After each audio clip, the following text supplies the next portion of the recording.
You encourage, or if he is already producing, you ask government which you are representing to recognize his effort with a medal.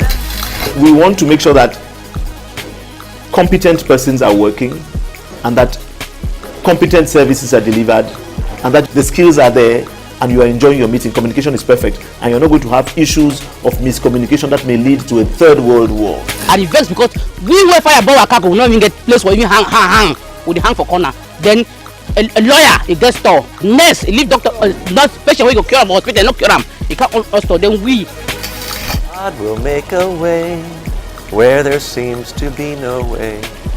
He works in ways we cannot see. He will make a way. He will make a way. Mampi, thanks very much for accepting our invitation. Thank you so much. Welcome to Cameroon. Thank you.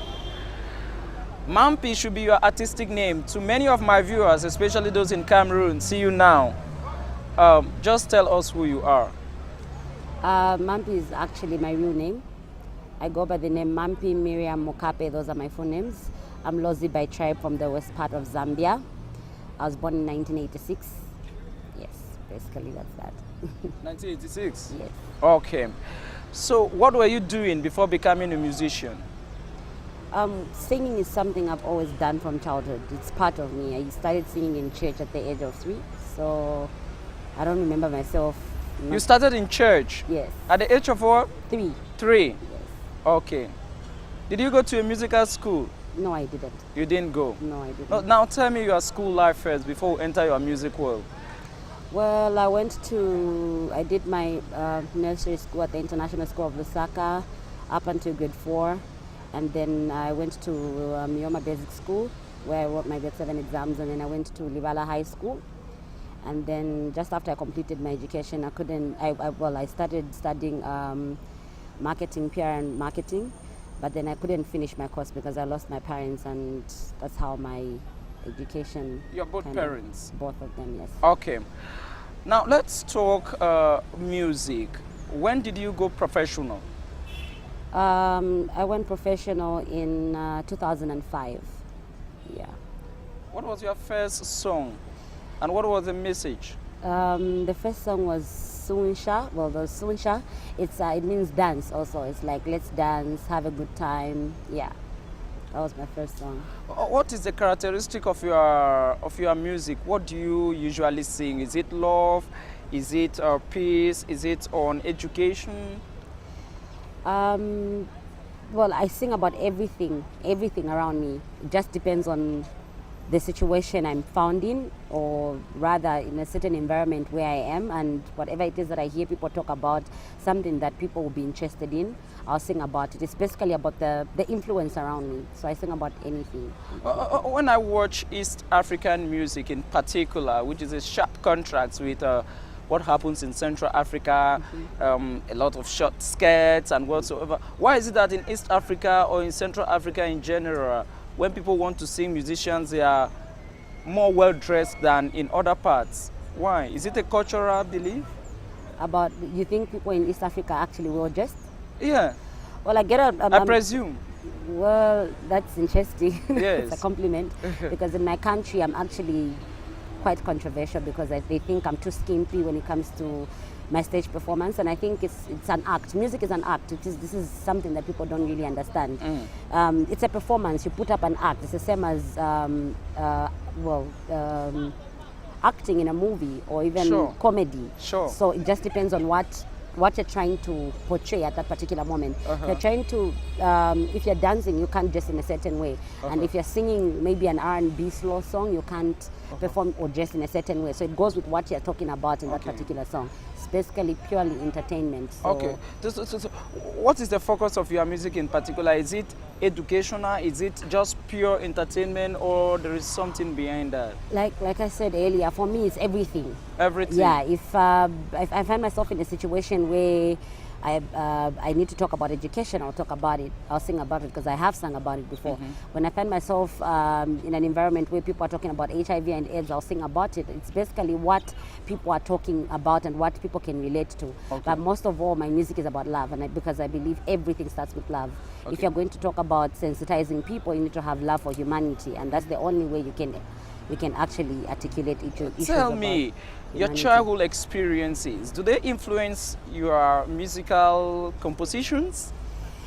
So in a way, yes, because I used to listen to a lot of Brenda Fassie, so there's a lot of me in her, like, well, yeah, a lot of her in me, because I listen a lot to her, so my vocal, I know you know who Brenda Fassie is. Yeah, sure. So my vocal projection, my sound has, yes, yeah, my sound has that Brenda Fassie influence, and as much as I'd run away from it to try and sing something, I still find myself singing what I used to listen to when I was young. But when you talk about experience, I think it's I personally don't sing about my personal issues, because well, sometimes I do, but then the way music is, like I said, it's you imagine things, so you put reality, you mix reality and imagination. So you find that maybe when you're starting the story, it's something that you've actually gone through, but then you don't know what's going to happen tomorrow, so you need to think of how you're going to conclude the story. So you can't really say I experienced it, because you end up adding a bit of imagination to it. I want to know what brings you in Cameroon at this particular time of the year. My involvement for the youth. Involvement for the youth? Yes. Still Bifty. Be involved for the youth. Yes. So what were you people going to talk about? Have you been in school? We haven't yet been to schools, but we are actually working on that. We're going through schools and just basically speaking to the youths and just advising them on real life issues, and also just talking about the importance of being responsible as youth, because we are the leaders, and of course some youth. I like that expression, we are the leaders and not the leaders of tomorrow. We are the leaders. Yes. Sure. I want to learn from you, when you walk along the streets of Zambia, in the villages, do you think you have an impact? And if yes, is it positive? What kind of reaction do you receive? You just said that you are a bit controversial in your country. Both. It's mixed. Though I believe it's positive because of my background, how hard I've fought. Hard work has brought me this far, and is actually taking me further, because I'm one person who believes that no matter who you are, no matter what you have, no matter what people think about you, what really matters is what you do behind the closed doors that people don't see. It's not what people say. I don't do things to impress people. What really matters is what I actually do that people don't see, because we have a lot of pretenders in this world today. People will pretend to be something else because they want to portray a certain image, but behind the closed doors, what they do is something different. So I believe that everything in life, your life is based on what you do behind the closed doors, more than what do you like best personally in life? What do you like best? What are your hobbies? Well, I love to cook. I love to cook. What is the best meal you like to cook? Zambian traditional meal, shima and beef with okra. You know okra? Yeah, so you cook okra. Shima, it should be in language. Zambian language. Pardon? It's maize meal. Okay. It's like fufu, but then with maize meal. Okay. Yes. Okay. Tell me, how much have you traveled around the world, and how does that affect you? I think I've traveled quite a lot, and I'm still exploring and learning. And I think it's impacted me in a positive way, because you get to learn about different cultures and actually understanding. I think you actually understand people more when you travel a lot more, and you actually, the exposure helps you in a lot of ways, because you begin to look at different cultures. You learn about people and what they believe in. And just learning to live together and actually respect people's probably the people in Zambia know you best. Tell me your contribution to your society. I think I contribute, being a youth and being responsible. I contribute greatly to the nation, and also I'm also putting Zambian music on the map. What do you do particular when you say you contribute to the nation? Can you pick a project? Do you have something symbolic you have done so that the audience can hang on that? Right now there's something I'm working on, which I would not go into details about, but it's a project for the youth, which is why I'm actually here, because I'm learning more, and it's actually helping usher me into the direction that I'm heading into. I'm still growing as well. I believe my glass of knowledge is not full.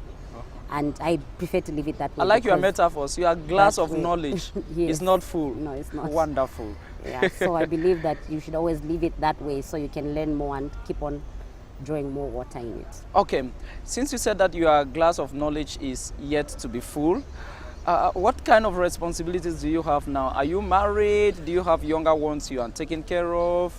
I'm not yet married, but I do look after my nieces and my nephews. You don't still have a child, I presume too? No, I don't. Okay. Not yet. When do you plan to have a child?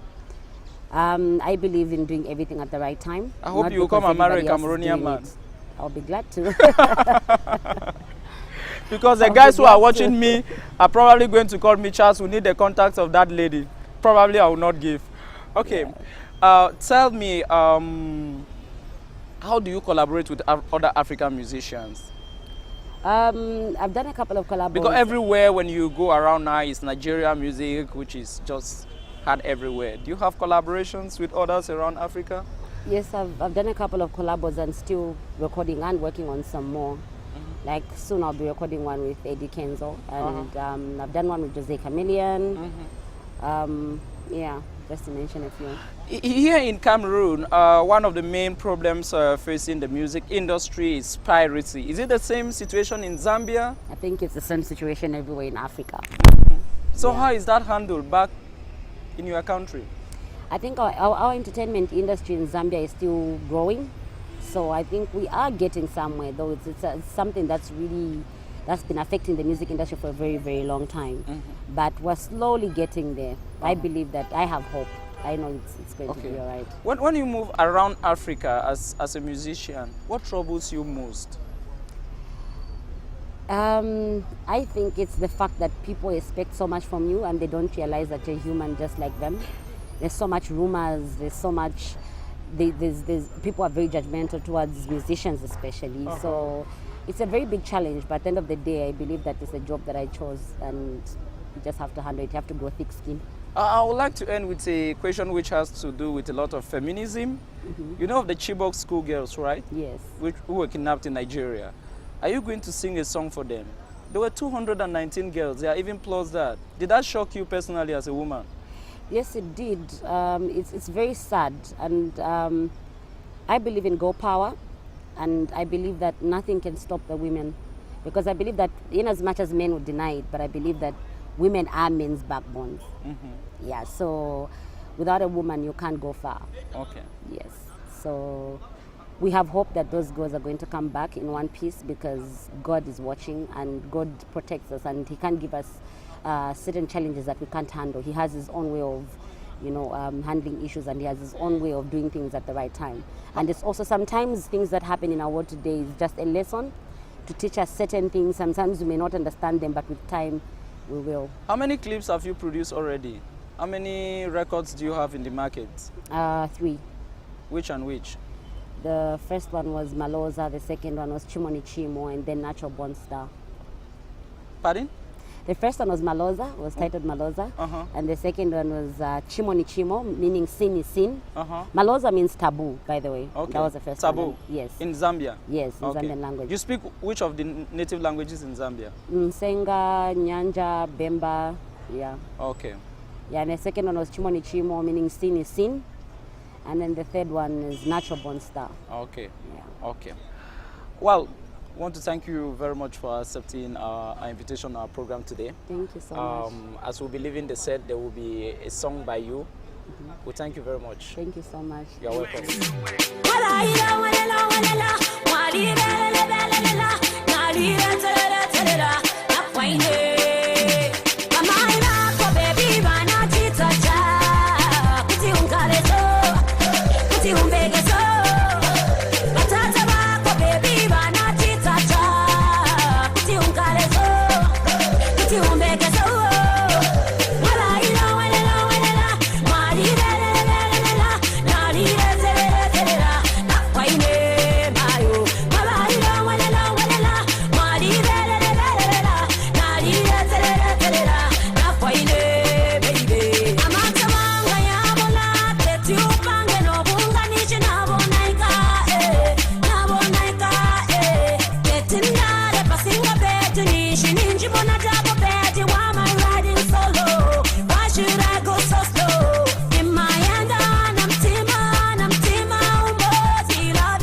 in, you encourage. Or if he is already producing, you ask government, which you are representing, to recognize his effort with a medal. We want to make sure that competent persons are working and that competent services are delivered and that the skills are there and you are enjoying your meeting. Communication is perfect and you're not going to have issues of miscommunication that may lead to a third world war. And it vex because we will fire bomb attack will not even get place for even hang with the hang for corner. Then a lawyer he gets store, nurse he leave doctor nurse patient wey go cure am for hospital no cure am he can't all store. Then we God will make a way where there seems to be no way. He works in ways we cannot see. He will make a way. He will make a way.